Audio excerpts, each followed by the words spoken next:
Mi nombre es José Antonio Alvarado y este es mi examen argumentativo oral.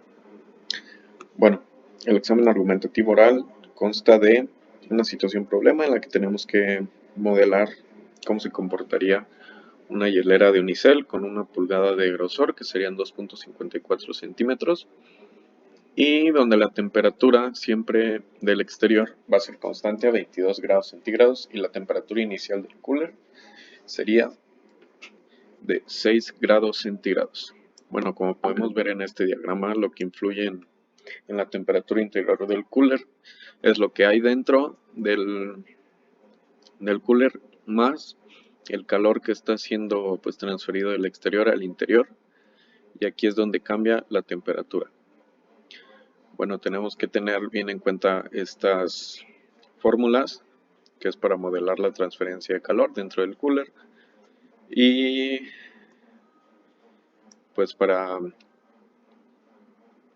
calcular cuál va a ser la temperatura interior después de diferentes rangos de tiempo, intervalos de tiempo. Vamos a usar esta fórmula donde va a ser la temperatura exterior, la temperatura interior inicial, la masa y el calor específico de lo que hay dentro del cooler, el área total del cooler, el delta tiempo y el grosor.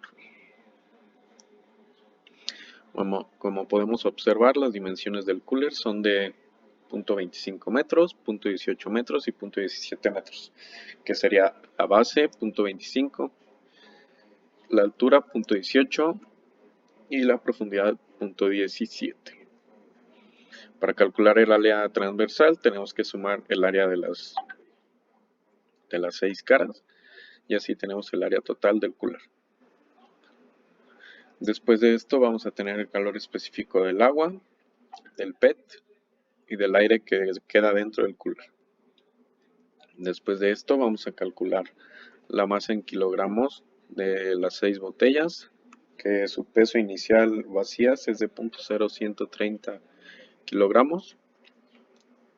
Y de aquí vamos a calcular la masa del agua de los 6 componentes que hay dentro de.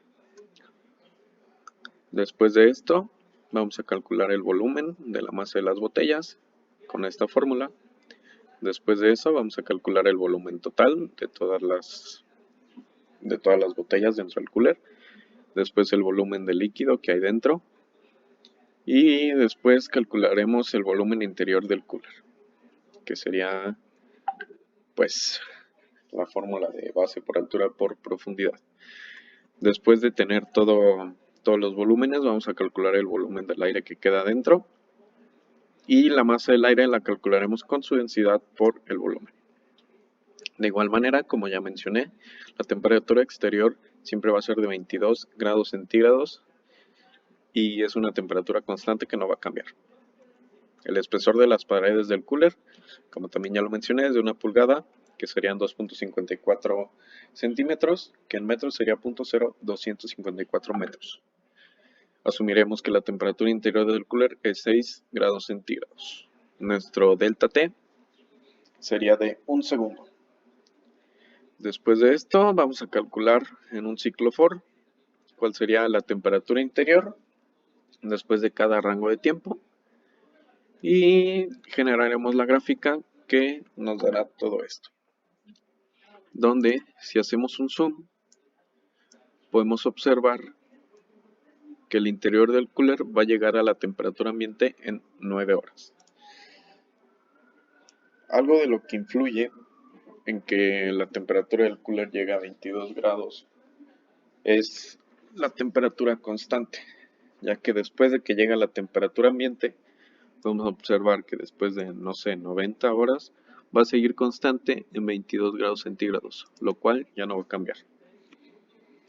¿Qué hace que nuestra temperatura interior del cooler aumente? Bueno, esto depende del cooler. Siempre, cuando es en un ambiente controlado, nuestro cooler va a llegar a la temperatura interior, donde dependería el grosor, el tamaño, la temperatura interior, los componentes que hay dentro. Y en este caso, como es PET, podemos observar que nuestro cooler de 2.54 centímetros de grosor va a llegar en 9 horas a la temperatura la temperatura exterior, que sería la temperatura de ambiente.